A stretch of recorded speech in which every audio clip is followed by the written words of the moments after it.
Hello and welcome at Book Lovers Companion. My name is Edith and right next to me is my lovely co-host, the chattering teacup. Hello.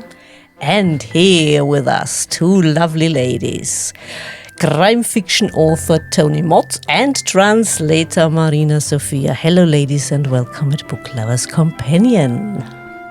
Hello and thanks for having us. Thanks for making time for us. Hello. And we are here to talk about Tony's book, Deadly Autumn Harvest, which was published by Corylus in the English translation. And it came out in July 2023. And Marina, you are the translator. Yeah. And first question to Tony. Where did Gigi come from? Your main character. Gigi is born and raised here in Brașov, my hometown, and is quite a character and is the best place for her to be here in Brașov. Mm-hmm. It was very funny when we had a book presentation here in Brașov. A guy came by and asked me about the novel and about the character, and he said, and how is she? Because he learned that she's working in the forensic laboratory, and I said, yeah, she's blonde and she has curly hair, and he said, I don't know her. Yes, but it's fiction. Still. It was very funny. Because, he was working for the laboratory. He knew the people there. Okay. And why did you make her a forensic pathologist? I mean, why not make her a detective? Actually, when I'm writing a novel, I'm starting somehow with the end in my mind, with what was the main thing in the novel and why happened that. And actually, the first novel in the series is The Winter, and in The Winter, it's a psychiatrist who is found in his car, who exploded in his garage. And actually, with this in mind, I wanted a detective, but not in the police system. Mm-hmm. Somehow with more freedom and maybe more weird. But sometimes she sounds like an interrogator when talking to the detective. And it's really funny how she's interrogating the policeman. Yeah. Absolutely. I mean, how much experience do you have with murderous thoughts since you are or have been working in HR? I mean... I had a lot of... I have a lot of imagination. And, the murder or the crime, the death, it's not, maybe it's not the worst punishment for somebody. So I also have a lot of other ways to make somebody a dreadful life. And may we ask the translator and representative of Corylus books, you decided to translate and publish the second book in the series first. What was the reason for that? Yeah. Not start with the first one. Yeah, we always get asked that. So the second one is a more straightforward police procedural. Mm-hmm. In the first one, it is because the psychiatrist was in the past Gigi's psychiatrist. Mm-hmm. It is very much a very personal book. So there's a lot going on that we need to find out from her own life. There's a lot of psychological insight and so on. And I felt that might be a little bit more difficult for people to relate to instantly. So I wanted them to get fond of Gigi And then the intention is still to translate it, but to translate it almost as a prequel. So once we have read other books about Gigi, then we kind of go back and find out what made her tick in this particular way.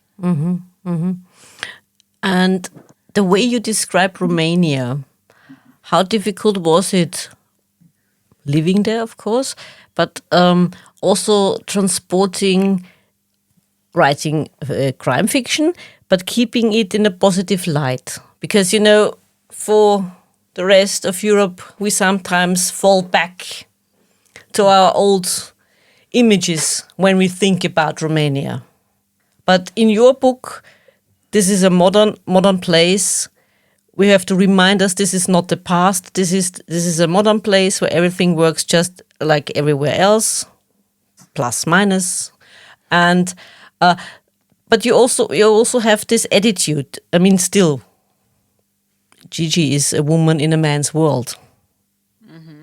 What can you tell us about this development of representing your country in a more positive light?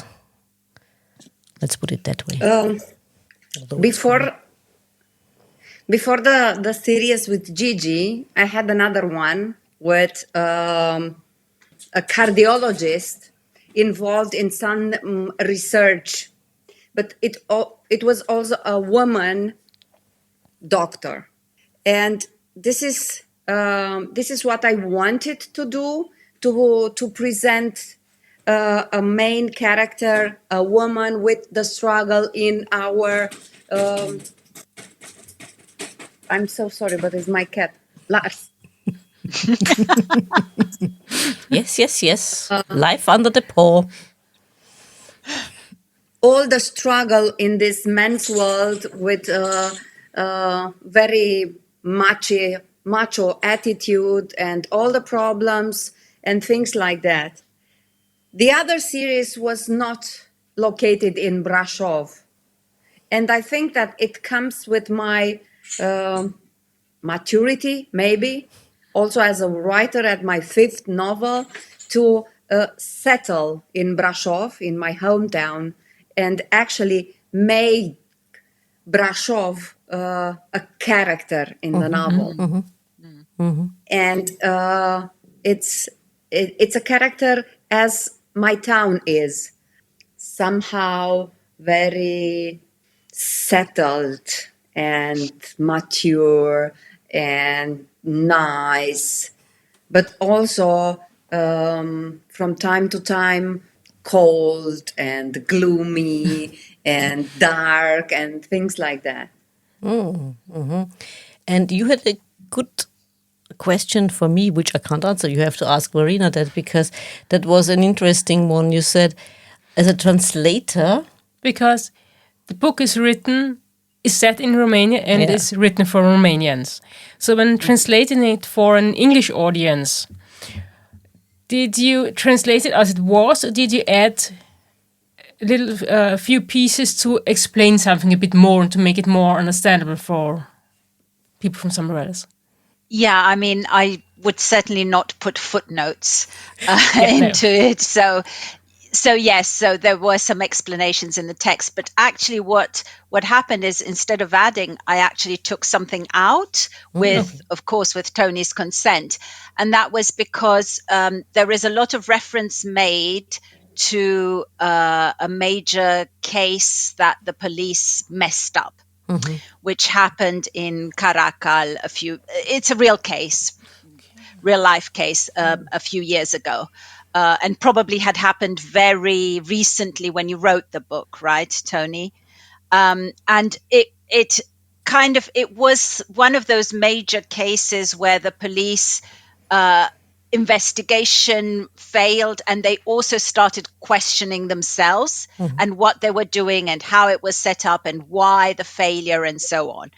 So it was a real turning point, I think, for the Romanian public and their attitude towards the police. But obviously there was no point in going too deep into all of the details. So written for a Romanian audience, there were a lot of references to real life characters and how they had reacted and, who got demoted and so on. We couldn't go too deep into that. So we took some of that out. But of course, because it was a turning point and because it also means that the police then has a particular attitude in this book, it was important to keep it in a little bit. Yeah. Okay. And Tony, do you feel a little bit like an ambassador for Romania? I mean, bringing Romania closer to the rest of Europe?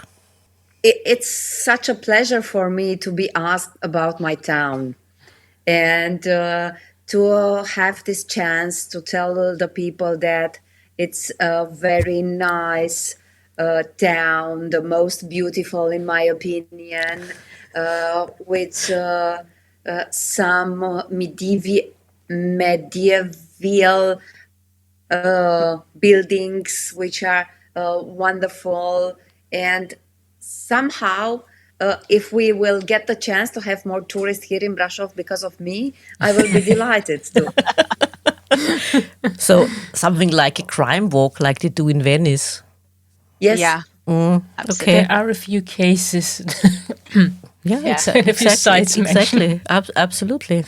Yeah. And of course, what's also wonderful about Brasov is that it's always been a multicultural town. Yeah. So it's been Kronstadt. It was a German. German town, Transylvanian town. There were Romanians always living there. It's got a Austrian, Hungarian probably. name.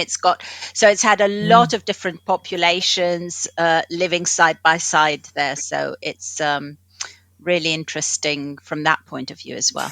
Yeah, exactly. I mean, also for us Austrians, then more interesting than you would think. I mean, there's even an inn where the Kaiser stopped off, right? see, when he came to visit. well, see, there you have it. And we're not talking about a certain Romanian everyone knows, Yeah. although in a rather wrong way, as we've discussed with other guests about Romania and this past. And I mean, crime in Romania, how prevalent is it really? I mean, we've been talking to guests from Iceland and they are very prolific in writing crime fiction, although it doesn't really happen. And you mentioned this real life case, Marina, but how prevalent is it really? No, not at all. Yeah. Actually, I tell when I have book launches or book presentation that I'm very proud that I have brought a lot of good crimes in my country. See? Yeah. It's a bit safer than here. Actually, there are very few along the history, very few serial killers, and very few organized serial killers. So, but at least in literature, we can do better. Indeed, you can, and you did an awesome job. I mean, getting rid of all these people. A few. A few, yes. I mean, again, my question would also be here. Where did that idea come from? What can you tell us about this idea in getting rid of these people? And of course, without giving too much away. It's hard, I know. It's a difficult one, I know. Usually when I write, I have in mind only the end and the motive. But with Deadly Autumn Harvest, it's something very particular because I had to stick to the story behind my story. And that I found it very interesting, and having that story in my mind, that myth in my mind, I started to create the story nowadays. And that's why it's also very difficult for the investigators team to understand the connection between the victims. I mean, also your perpetrator is an interesting character. Yes. I mean, Yeah. he's a bit delusional Yes. and, but functioning in a way. Yes. Did you research on characters like his, or? Yeah. Yeah. It might happen. It might happen after an accident. So it's a specific case of kind of schizophrenia after a accident. Trauma. Yeah. After an accident, when he was under the snow a long time and his brain was without enough oxygen. So it's a medical condition, but the story he's creating is because of that. And maybe something, a predisposition, if you want. So both. Both, yes. Yeah. So it really could happen to quite a lot of us to end up like he did. Under the right circumstances. If we get caught in an avalanche and stay under the snow a little bit more, then I've never been caught in an avalanche, and I hope I will. Me neither. See, that's why we don't go skiing. Yeah. Yeah. Stick to ice skating. Yeah, and just go to the huts and drink something. Exactly. Less dangerous. Have a Glühwein and be done with it. Absolutely. And Marina, you are a traveler between worlds, different languages.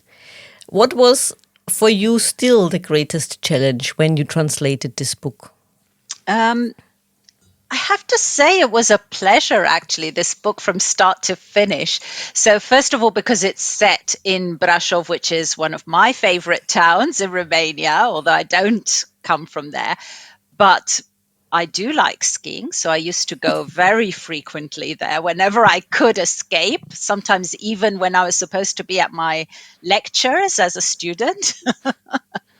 I'd go and come back all tanned. They'd say, I thought you were ill. And I'd been skiing. So I was very keen to bring Brașov to the awareness of the English-speaking readers. And also, I really related to Gigi and the fact, I think I struggled myself with a very macho culture in Romania, where even now, I mean, there was, under communism, it was this funny sort of rhetoric about women are equal, they're all going out and working. You had women tram drivers and women locomotive drivers, and I don't know, all this kind of thing in all of the men's jobs. But they were still coming home and doing all of the housework, and, you know, the men would get drunk and whatever, beat them up, and they'll be like, well, you know. So, and it's interesting. What I find fascinating, we have to ask Tony about the reception, how the Romanian readers perceive Gigi. Yeah. Because for me, she seems fairly normal, you know, she just demands her place and wants to be heard and all that kind of thing and won't take any nonsense. Exactly. But for Romanians, she's revolutionary. Yeah. It's a very good question. And this is very interesting because we can see the culture gap. Yeah. Because in Romania, Gigi is perceived as being too assertive, if not rude, if not impolite. Maybe she is from time to time. This is true. But saying or telling what she wants, or asking for space, asking limits, not being afraid to comply, makes her very particular. And actually, she is admired by very young women, by some women in my age, but still a lot of women in my age, I'm 50 years old, consider her like something very strange. And the and the men are not very fond on her. Yeah. Yeah, but she's He's rearranging your shells. yeah. Yes, I think so. In the background, dear listeners. Yes, that's what our furry overlords do. Making sure to keep us on our toes. She's also educating her colleagues in the police force, isn't she? Yes, some of them are very hard to educate. So I'm not sure if she's succeeding very much. I mean, Marina, you mentioned the ideas when in the past, I mean, communism and so on, and women had equal rights and whatnot and so on. But, I mean, the top was also represented by a pair. And as far as I could gather from what I've learned about the past, I mean, it wasn't all the dictators doing, was it? Yeah, but she was the power behind the throne. But, that's why people hated her. And that's why she was hated even more than him. Yeah. And people kept gossiping about her. So this is the thing. As a woman in Romania, you will always be criticized even more severely than if a man does the same thing.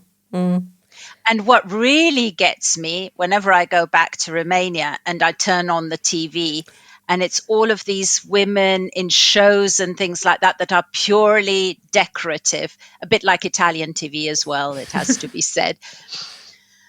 And how they talk about women politicians, and they always talk about their appearance, you know. And here too, I feel with Gigi, instead of listening to what she has to say, very often they're picking on her because of her appearance. Yes, and also again, it's not just in Romania. You mentioned it. I mean, it's same. Yeah. It's the same here in Austria. It's the same in Germany. We do not talk about what women have to say. We talk about how they look like, how they dress, and so on. Yeah. And I'm also wondering. Oh yes, they always have an opinion on everything. Don't worry, cats. What about other female writers? What about the writing community? Tony, is there a support from other female writers? Is there enough support? We are not very many as crime writers. So we are quite a few. In the publishing house where I'm publishing in Romania, there are maybe one or two other women. We were three, actually. Now we are two, I and Teodora. There are quite few women in crime fiction writing. I don't know what to say. Actually, we are very lonely because reading is not the most popular pastime in Romania. Okay. So yeah. Yeah. Actually, yeah. We are quite. We are not very happy that reading is Not so popular. not so popular. Yeah. Has there been a change in that regard in the last 20, 30 years? We always, during the communist years, we thought that a lot of people read, but maybe they have read because they didn't have anything else to do. We had television only for 2 hours a day in the last few years, and actually they were not that many. Exactly after the fallen of Ceausescu regime, maybe a year or 2 or 3, it was this thirst for reading because we did not have all the books, and we wanted to read foreign literature and not only for the past century. And we wanted more modern books and titles and so on.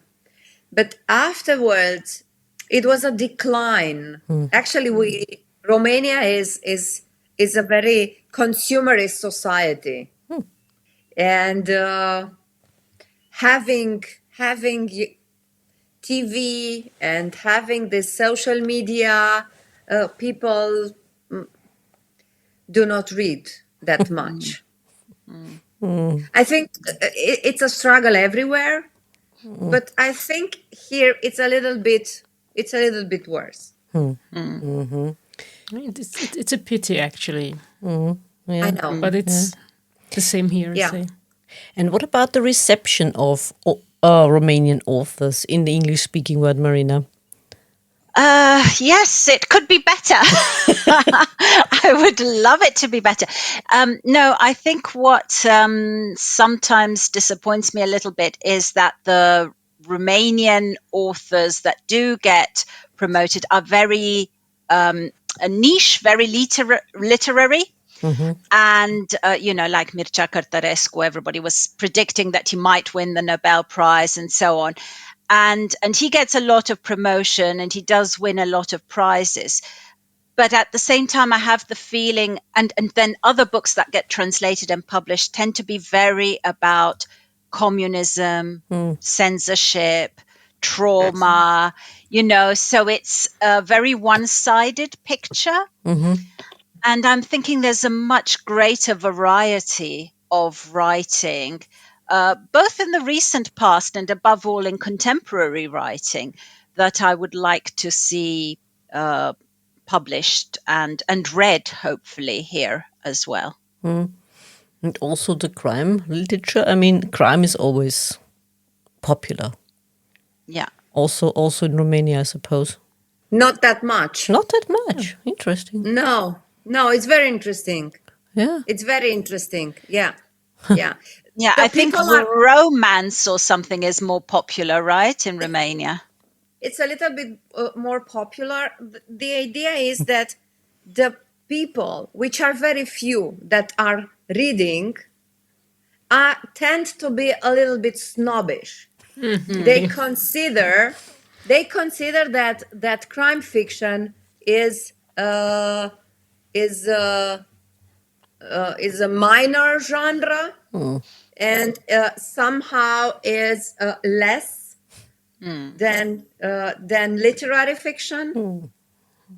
And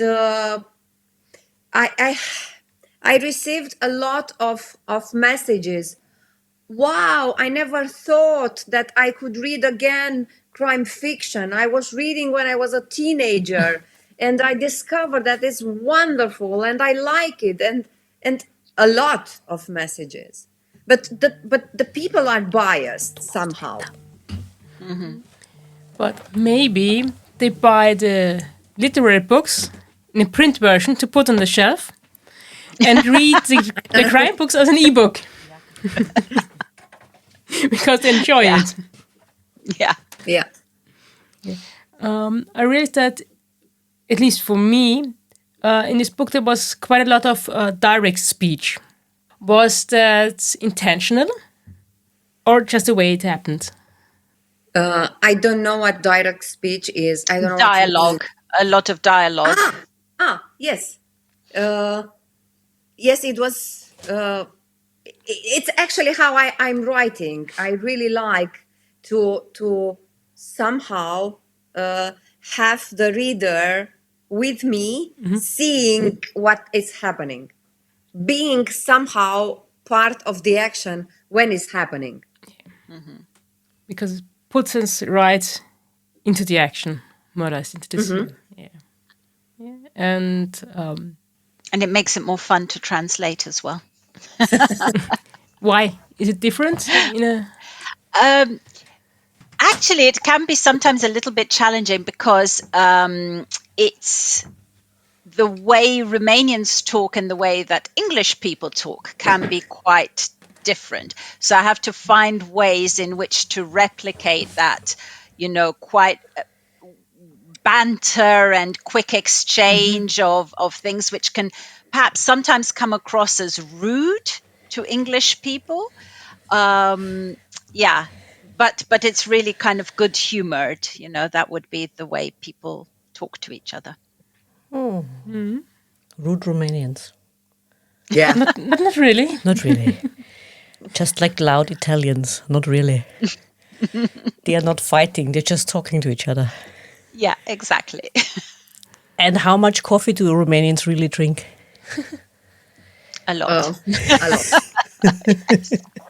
I remember an American professor came over on a Fulbright to Romania at one point, and I offered him a cup of tea, and he said, I'm so grateful because every single Romanian household I've gone to, they've only offered me coffee. And by the time I have the 10th coffee of the day, I can't take it anymore.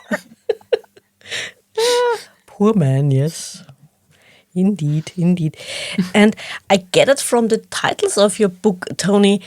The seasons play a major part in your books. Can you tell us a little bit about that? Because I find it interesting. I started with the winter. Yeah?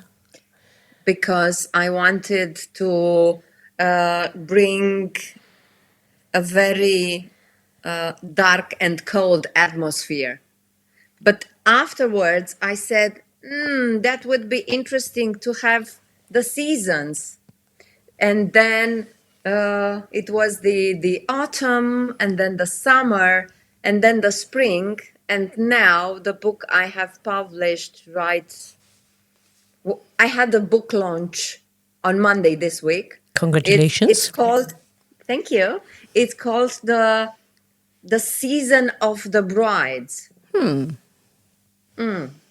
What is the season of the When brides? is it? Yeah, here it would be May, I suppose.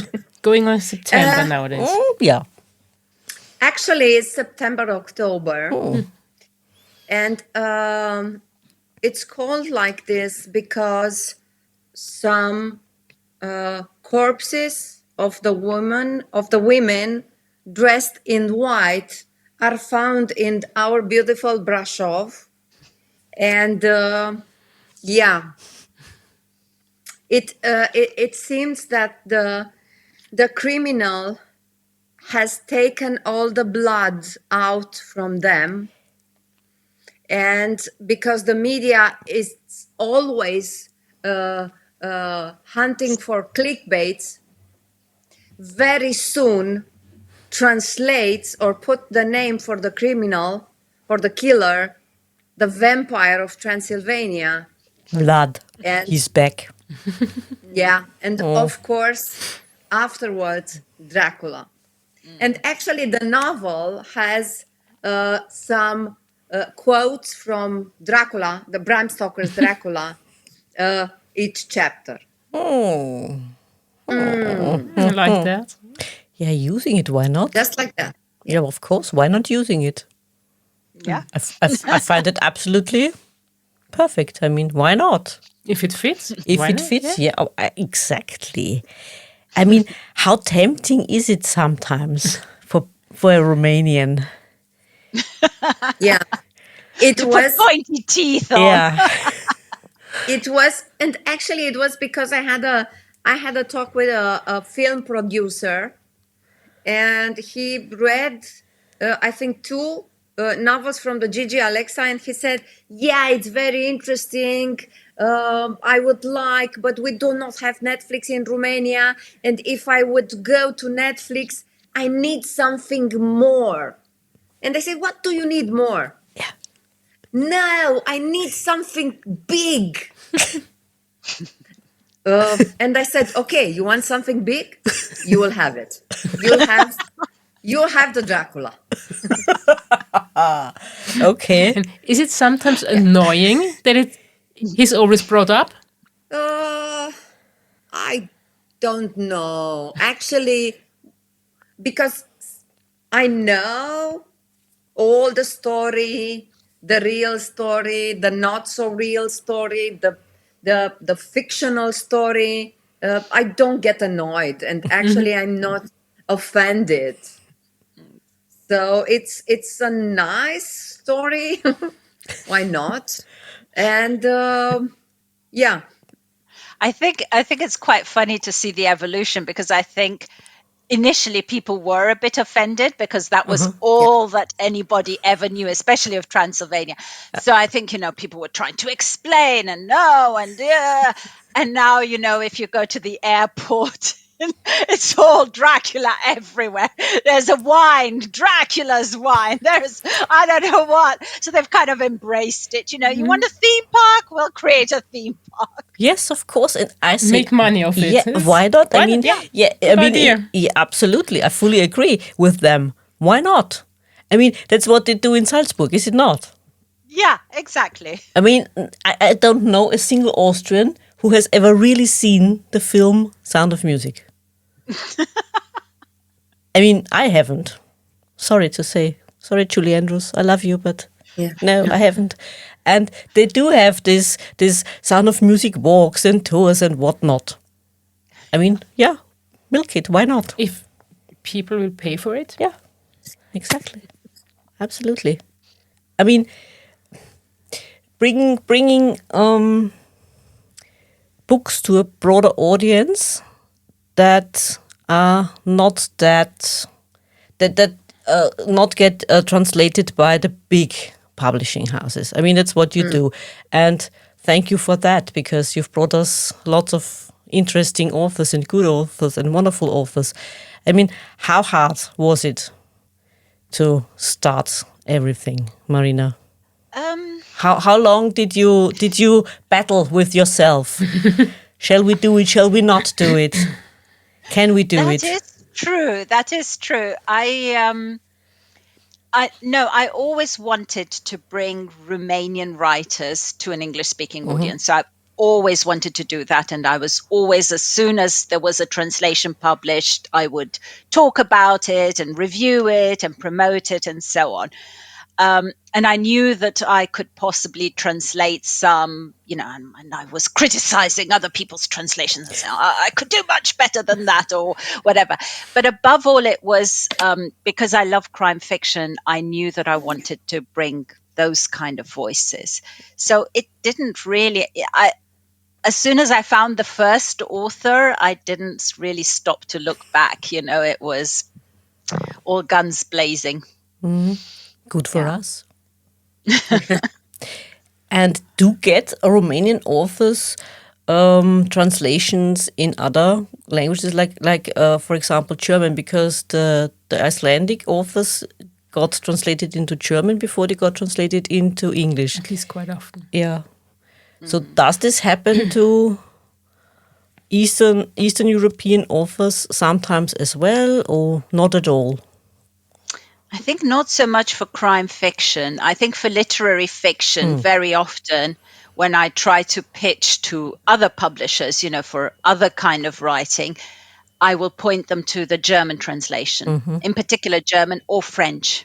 And actually, no, the first book that I translated, Sword by Bogdan Todorescu, that one had already had a French translation and was very well received in France. Because of the relation political of component, of the countries they and really the language. enjoy having political books in France. So. Okay.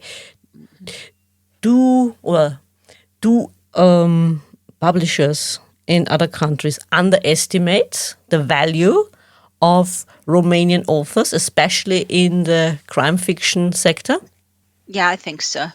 I think they're missing out on a particular voice and way of seeing the world and different stories, I think the more variety of stories that we can have, the more interesting. Yeah, exactly. Especially now that we can have them. Yeah. Absolutely. I mean, why do you think is that? What is holding them back?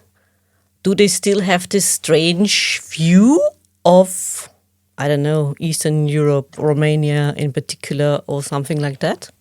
Well, it's not just Romanian authors. I mean, if you look how many Polish crime fiction, and Poland being a big country with a lot of connections, how many even Greek hasn't done very well. As for Bulgarian or ex-Yugoslavia, very, very little. Again, it tends to be more perhaps in German or in French that has been translated, not in the English-speaking world. So I think we're missing out on a whole range of... Maybe it's because they feel that they are very different, these countries. From Nordic is more similar, perhaps in culture. Nordic noir is more similar in feel and culture to the English-speaking countries. But isn't crime fiction a good way to, at least contemporary crime fiction, to get a sneak peek into the different cultures in everyday life? Yeah, and it's a very, fast and easy way to get a picture of the society, of the people, of the main challenges. It's very interesting. And, actually, in every countries, the level in crime fiction is very, very high. It's very close that the, how can I say, that the rigor or at the quality in literary fiction. So it's not like, 50 or 70 years ago. It has to be the plot. It has to be the atmosphere. It has to be the psychological. It has to be the pace. It has to be everything. Yeah, I absolutely agree. I often think that crime fiction is the most underrated genre out there. Yes. And you find out everyday things like how people drink their coffee in different countries, and how much, how little. And that they are smoking a lot. Yeah. Is that still allowed? Only outside. Oh. Yeah. And in some cafes, if you know the owner and are, yeah. I don't know. Yeah. Don't know what you're talking about. Absolutely not. No. Haven't heard No, that. and I quit smoking 6 months ago. Oh. Well done. So is Gigi going to quit smoking then? No. No. She we are wouldn't. very different. Yeah, she wouldn't be the same. Yeah, and she also has a very particular way of dressing. Yeah. Choosing what she's going to wear each day. Exactly. Yeah. I also find that interesting. Yeah. Colorful. Daring. Yeah, she's very.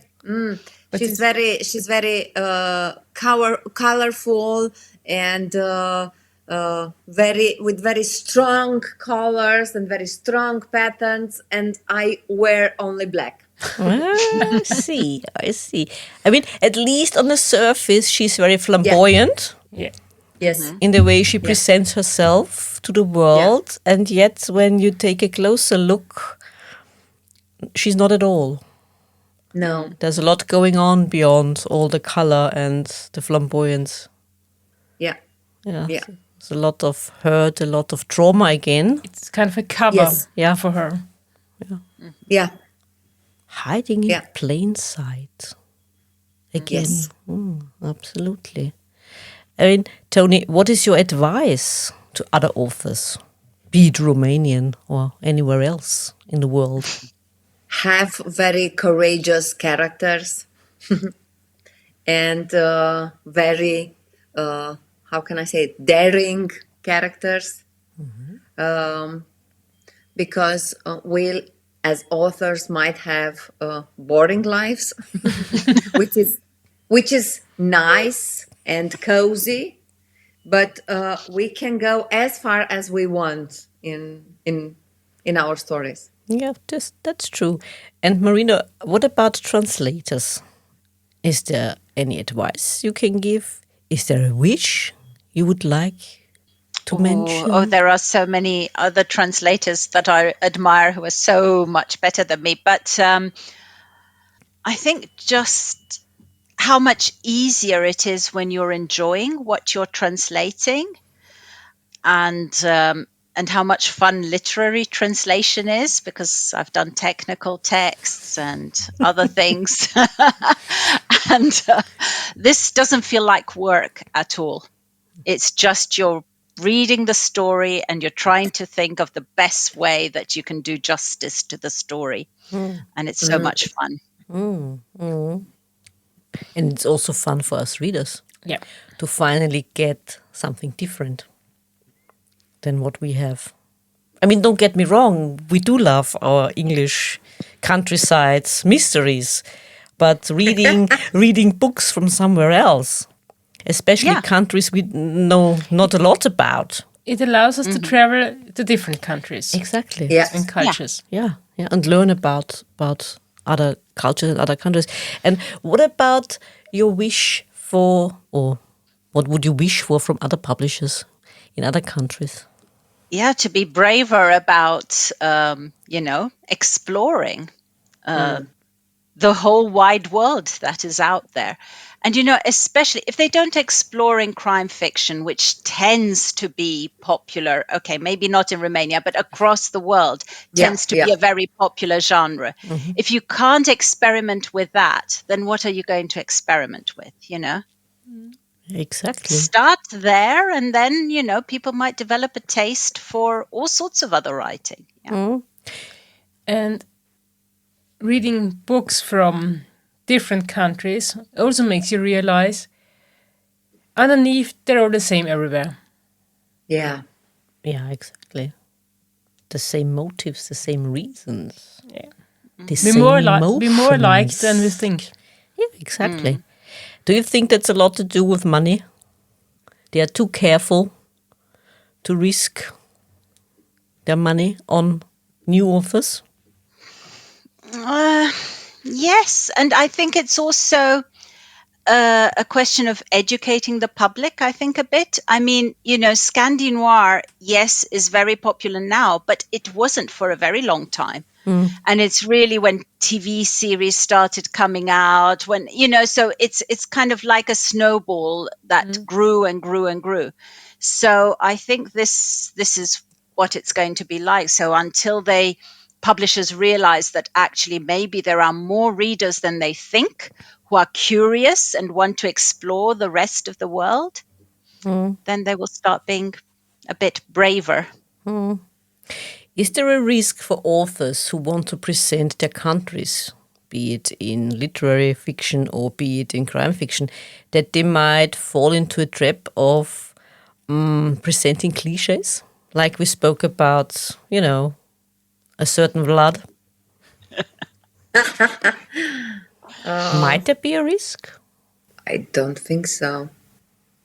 I'm also very lucky. Brasov is really wonderful.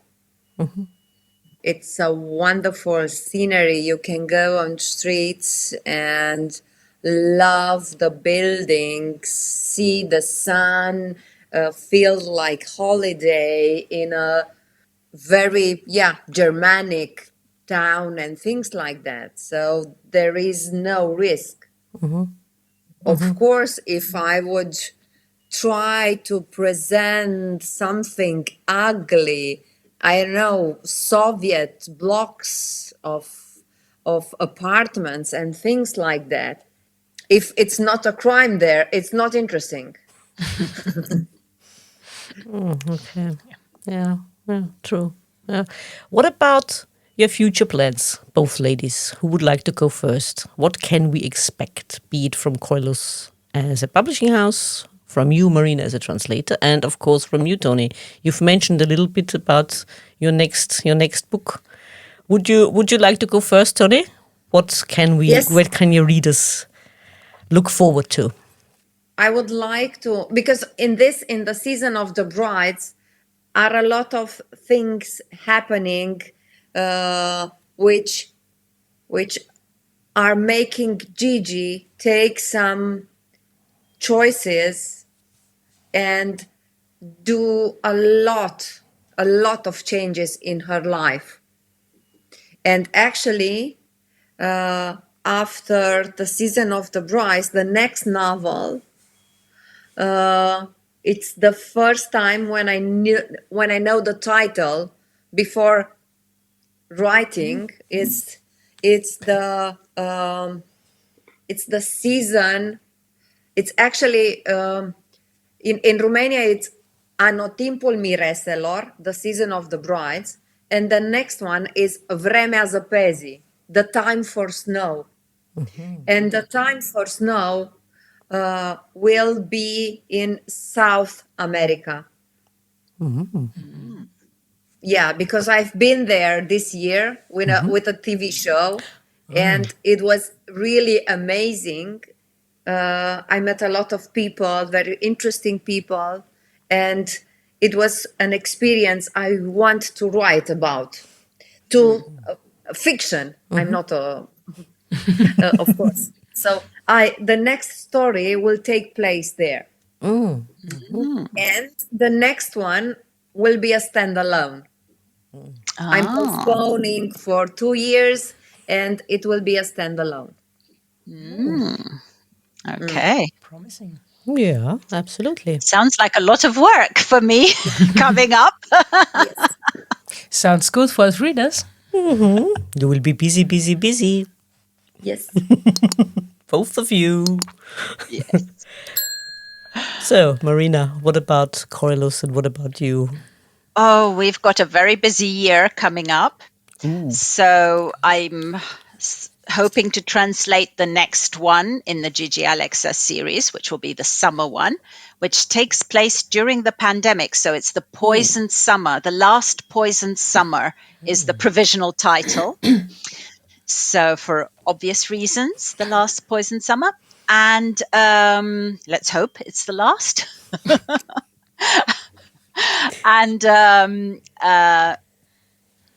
I'm also starting to translate something from German.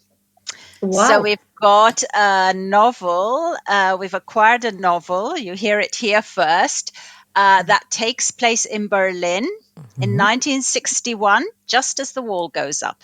And of course, it's crime fiction, so a detective agency. So I'm looking forward to that.